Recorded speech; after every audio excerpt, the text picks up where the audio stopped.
Our journey takes us to the village of Llanfaglan.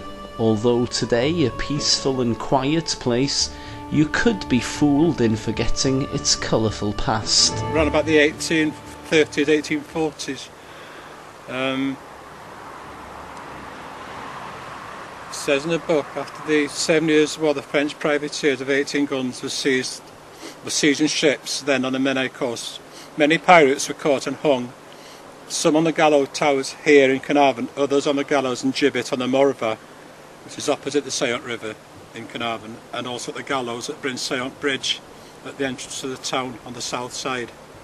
This old churchyard at Llanfaglan still bears witness to a pirate with his headstone of skull and crossbones. With thoughts of skull and crossbone in mind, we scoured the whole cemetery, but found nothing to our frustration.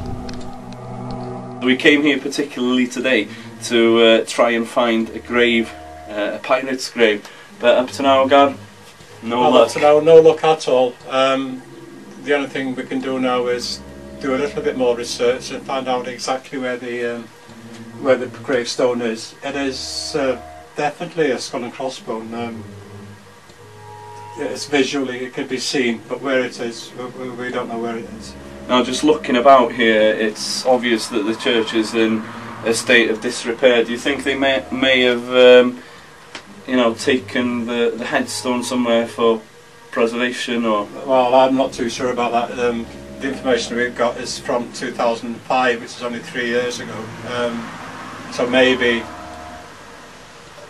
It's difficult to say, you know what the modern kids are like these days. They see something they like it, they go and pinch it. So it's an open question whether it's still available for us to go and see. But keep our fingers crossed, we'll find it. With a bit more research, we may get there. Yeah.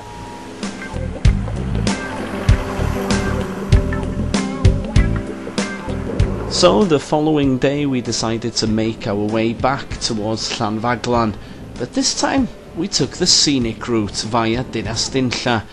Again, within travelling distance of Caernarfon, this fantastic place is somewhere for the mind to rest and take in the outstanding beauty. Well, this morning we're in a much brighter place. The weather's turned out to be fine. As you can see, fantastic views here in Dinas Dinlla.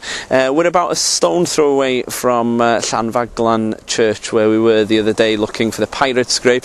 We're going to return there this morning and see if we can have a chat with one of the local residents and hopefully find out a little bit more. And off we went, hoping that finally we could make some sense of the whole Llanfaglan mystery.